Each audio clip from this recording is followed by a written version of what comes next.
Para asirme de la frase de la pasionaria, ¿será Trump un inocente preso o un culpable absuelto? Eso lo determinará la justicia, ¿no? Lo interesante es aquí que nos tome, era para mí, lo admito, lo interesante es que nos tome de sorpresa. Esto, si vemos el tiempo, desde enero sabemos que se llevaron unos documentos, desde enero empieza a ver qué se llevó, qué no se llevó. En abril se menciona que se está investigando con mayor detalle los documentos. Tenemos un Attorney General, Garland, que es bastante privado, a diferencia de lo que hemos visto en casos anteriores, que no se mete, por ese mismo, por el deseo de no politizar. Es más, una de las razones cuando estaba tratando de que terminara de ser el Attorney General, mencionó que esa era la meta, de quitarle el lado político. Lamentablemente lo seguimos viendo como algo político cuando la realidad es que no es así, es una investigación que se está llevando a cabo y desde última, si no es político, entonces que se comparta. Trump tiene el mismo acceso que tiene el Departamento de Justicia al documento, se le entregan cuando entran a su propiedad. Si no es político, que se comparte y así se clarifica todo, me parece lo más prudente. Empecé con la doctora no solo por caballerosidad, sino porque ya habíamos escuchado la posición republicana un tanto con la congresista María Elvira Salazar, pero me imagino que hay cosas que agregar, ¿no? Muy lindo lo que dijo la doctora, pero hay algunas discrepancias. Número uno, aquí nunca se ha visto esto en este país, ni aún con Richard Nixon en San Clemente, con Watergate, donde también tomaron documentos del gobierno, ¿no? Y del Archivo Nacional, etc. Nunca el FBI se ha usado como arma en contra de un ciudadano americano como vimos aquí. Más de 9 horas estuvieron en Mar-a-Lago. Esto es algo que es un precedente muy, muy peligroso. La orden judicial, que dicho sea de paso, el juez que la autorizó es un juez magistrado que fue nombrado por otros jueces del distrito en Palm Beach, fue abogado de Epstein, los empleados de Jeffrey Epstein. Muy interesante el enlace que hay ahí.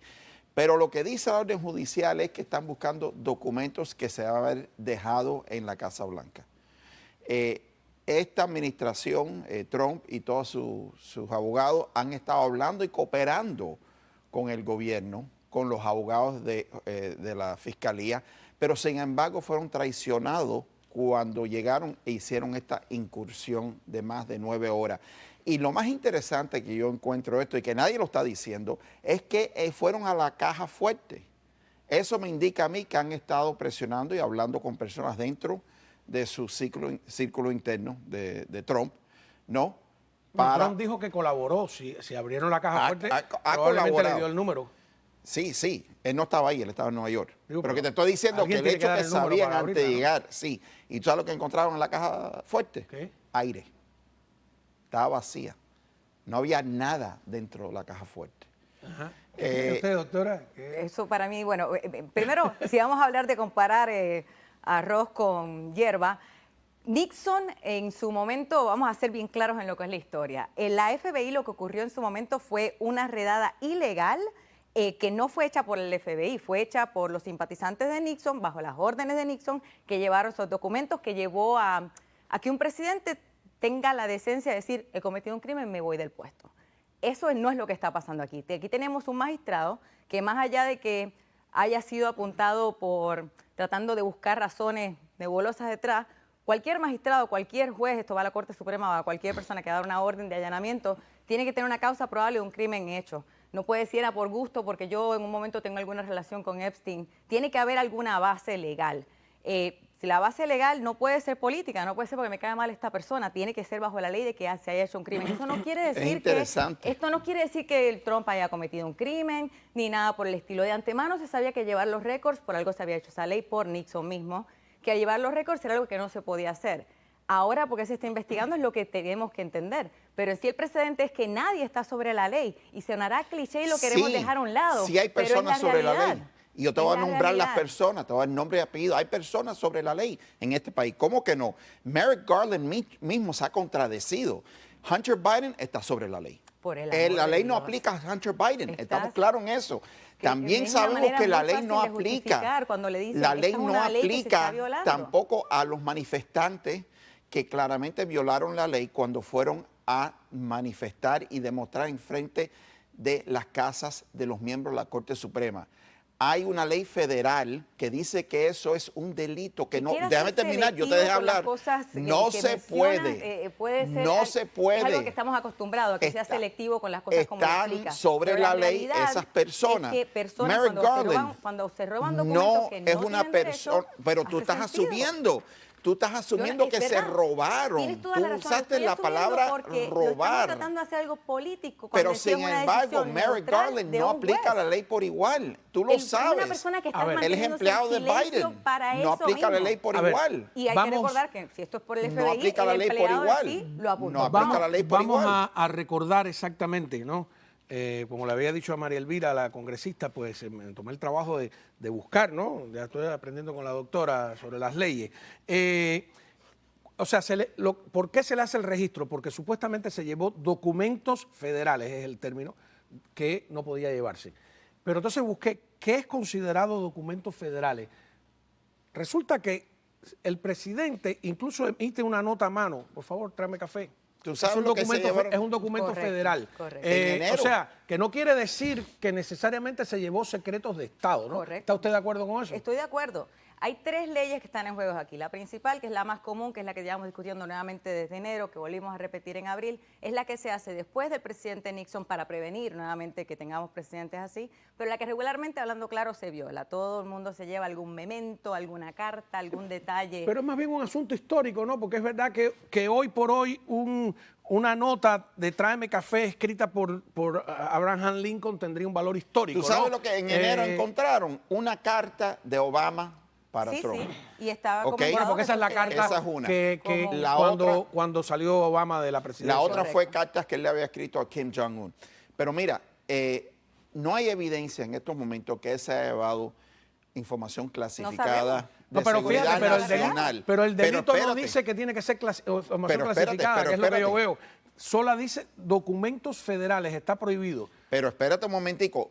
Si los documentos son clasificados, el presidente también puede declasificar esos documentos. Sí, pero Puede desaclasificar pero no puede hacerlo esos ya documentos. fuera de la presidencia. Mira, el hecho es este. El hecho es que el FBI ha entrado y ha hecho una incursión en una casa privada. Más de 30 gente que entraron y lo han hecho sin precedente. Lo que vemos en países de tercer mundo lo estamos viendo aquí. La pregunta es por qué no lo demandaron y lo llevaron a la corte en vez de hacer esta incursión. Y esto lo que hace, y ha sido condenado rotundamente por el pueblo americano. A ver, vamos a ir a una pausa. Y que ya, aunque lo habíamos comentado con María Elvira, ¿cuál sería la sanción, las sanciones por llevarse documentos federales? Tiene una importancia, me lo tienes que reconocer. Cuando regresemos vamos a detallarlo, pero antes pues necesito hacer pues dar un mensaje de salud. A ver, doctora Velázquez, ¿no? Anthony Verdugo, yo no quiero ser mal pensado y no es por darle la razón al señor Verdugo ni nada, pero cuando reviso la condena por llevarse documentos federales, hay varias. Sí, ¿no? Y una de ellas es inhabilitarte para ocupar cargos públicos. No es mucha casualidad que encontraron el delito exacto que inhabilitaría al presidente para postularse. Hay 3 leyes en particular que entran en juego aquí. La más común es la que estamos discutiendo desde enero, cuando esto salió a la luz, en la que salió después del presidente Nixon, que generaliza y dice no te puedes llevar ningún documento, punto. Pero en sí las sanciones pueden ser civiles como máximo, por ende no se ha hablado mucho, no es algo que le hemos dado mucho peso. La más extrema sería la ley del espionaje, que sería que te llevaste récords que son de protección, que no estaban desclasificados. El término medio es el que mencionas. Lo curioso de esa ley que te inhabilita el poder correr hacia la presidencia es que nunca hemos tenido, es algo sin precedente, nunca hemos tenido esto antes, por ende lo curioso sería cómo se implementa, sí se implementa. Primero que nada, Trump tendría que ser convicto, o sea, tendría que llevarse a cabo un juicio y que se declare. ¿Cuánto duraría un juicio de eso? ¿Más allá de las elecciones? No lo sé, te confieso que como varía tanto, hemos visto casos Supongamos que dura más allá de las elecciones, si está en proceso, ¿tampoco se puede postular? Técnicamente, si está en proceso, se puede postular. ¿Ah, sí? Otro detalle también de esta ley es que esta ley, en cierta manera, podemos decir que es contradictoria a la Constitución, porque la Constitución no habla nada de ese tipo de requisito para ser presidente. Habla de nacer en los Estados Unidos, de tener cierta edad.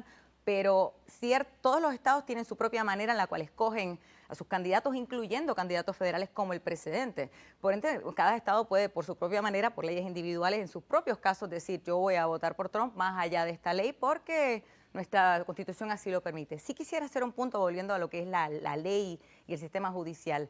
No se puede hacer un juicio para hacer un allanamiento. Ese es el punto del allanamiento. Se hace una determinación a través de un magistrado, del juez presente, que determine si hay causa probable de un crimen cometido. No quiere decir que Trump haya cometido un crimen, no quiere decir que otra persona no lo sea, simplemente que un crimen probablemente se cometió, por ende hay que investigarlo. Ese es el punto. Por ende es un poco incoherente el decir hay que tener un juicio para hacer un allanamiento, porque ese es el punto del allanamiento. ¿Qué pueda pasar con él mismo? Eso es lo que se va a ver. Está hablando la doctora, si no me equivoco, de sección 18, el Código Federal, que habla de la instrucción, de la alteración de documentos del gobierno. El único problema ahí que cae en conflicto con la Constitución. La Constitución, para el presidente específicamente, no de otros cargos estoy hablando yo.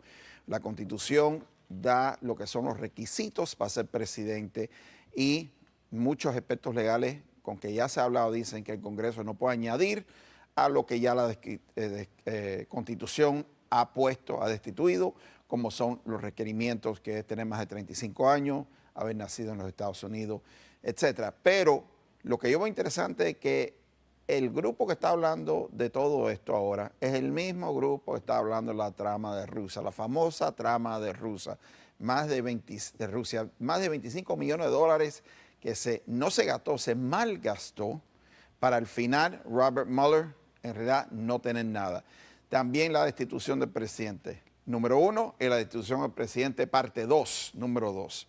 Esto es lo que hemos visto y por eso aquí le resta a esto credibilidad con el pueblo americano. Y te voy a decir otra cosa, ha desatado, yo creo, por lo menos en el término corto en estos momentos y creo que eventualmente en el largo también, ha desatado y ha lanzado la presidencia o la campaña presidencial de Trump. Claro, porque lo que ha hecho es han revuelto el hormiguero de nuevo. Aquí hay dos entre cosas, las personas que lo apoyan, entre los votantes. Mira, estos votantes, 74 millones, no se pueden ignorar. Yo sé que la prensa quiere ignorar y decir que no existen y que nada más que hay uno. No, no hay uno, hay 74 millones.